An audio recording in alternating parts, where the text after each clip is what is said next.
예, 장동혁 국민의힘 대표입니다. 이재명 대통령이 어제죠. 29년 동안 살았던, 보유했던 성남 분당 아파트를 매각하기로 결정하면서 자, 이제 장동혁 대표 6채의 집과 지분을 보유한 장동혁 국민의힘 대표는 어떻게 할 것인가 여기에 대해서 궁금증이 생겼는데 일단 한 채는 팔기로 했다라고 이야기를 하고 있습니다. 관련된 발언 들어보시죠. 대통령은 결단을 내렸습니다. 이제 장동혁 대표의 차례입니다. 이 6채 빨리 파셔야 된다니까요. 한 채만 남기고 다 팔아야 돼요. 예. 아, 이거 다 주택자 이거 난리 났어요, 이거. 대통령 발음은 바를게요. 지금 용도에 맞게 사용을 하고 있기 때문에 처분할 수 있는 게 없고 다주택을 가진 이유와 여러 상황이나 이런 사정들을 살펴서 대통령께서 말씀하셔야지. 사용하고 있지 않은 한 채는 이미 오래전에 매물로 내놓은 상황입니다.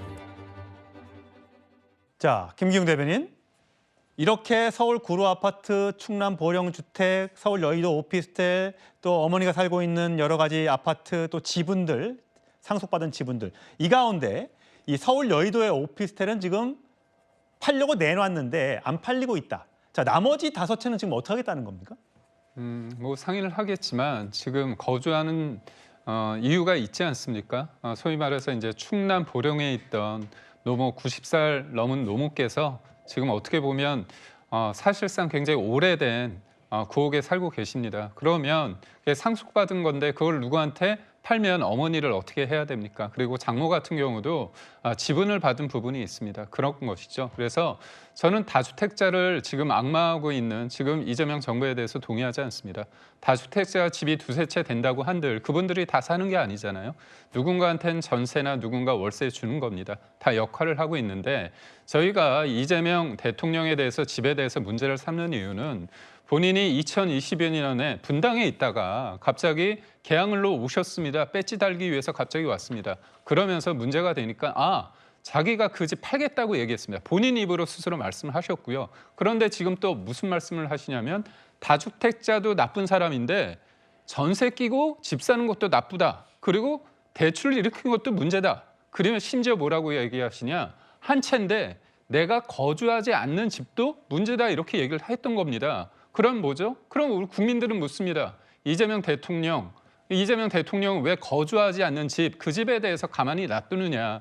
결국은 그게 재건축이 되기 때문에 재건축 호재로 인해서 그런 거 아니냐 그런 비판을 한 겁니다. 그래서 저희가 다주택자이기 때문에 무조건 팔아라가 아니라 이재명 대통령께서 그렇게 다주택자와 거주하지 않은 1주택자에 대한 문제를 삼았기 때문에 그거에 대한 어떤 국민적인 질문이었습니다. 강석표 부대변인, 참 이재명 대통령이 저 집을 팔지 몰랐어요. 1주택인데 그 집을 팔지는 정말 생각하기가 어려웠어요.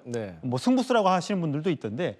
자, 그래서 장동혁 대표 어떻게 할 건데 했더니 지금 못 팔고 있다 이렇게 얘기했어요. 그랬더니 정청래 대표가 어머니 그만 팔고 이제 집을 팔아라 이렇게 반응이 나옵니다. 그러니까 애초에 국민의힘이 대통령한테 집 팔아라, 청와대 고위공직자들 집 팔아라 이렇게 프레임 잡은 것부터 잘못된 거예요. 실력이 있는 유능한 야당이라고 하면 정부가 내놓은 부동산 정책에 대해서 이건 이렇고 이건 이래서 이것이 부족하니까 당신들이 여기에 대해서는 보완책을 내세요. 근데 저희 국민의힘이 생각했을 때는 이게 보완책이라고 생각합니다. 이런 식으로 접근을 했었어야지. 이게 현명한 거지. 유치하게 초등학생도 아니고 대통령 집 팔아라, 고위공직자 집 팔아라.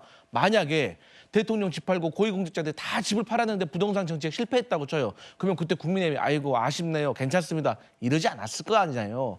그리고 장동혁 대표도 그러면 처음에 저렇게 웃으면서 대통령이 팔면 저도 팔게요 할 때 아니 구로 아파트는 실거주하고 뭐 노모는 어쩌고 노모의 생활비 장모의 생활비는 어쩌고 다 얘기하지 그러셨어요. 그래서 저는 오늘까지만 이런 유치한 얘기 그만하고 앞으로는 부동산 정책과 관련해가지고는 야당이 사람 공격하지 말고 정책에 대해서 조금 합리적으로 대안을 제시할 수 있는 그런 야당이 됐으면 좋겠습니다. 이재명 대통령이 집 팔아서 뭐 ETF 들어간다는데 그건 맞는 거예요? 대통령께서 25년 5월에 후보 시절에 내가 이거 내가 사겠다 4천만 원 해가지고 4개월 후인 9월 달에 공개를 했어요. 26% 수익 났거든요. 근데 이제 또 이 판돈 가지고 ETF에 투자를 한다고 하니까 저는 오히려 여기에 집을 판 것보다 여기에 맹점이 있지 않나 그런 생각을 합니다. 알겠습니다. 매일 부동산 얘기를 전해드리는 것 같습니다.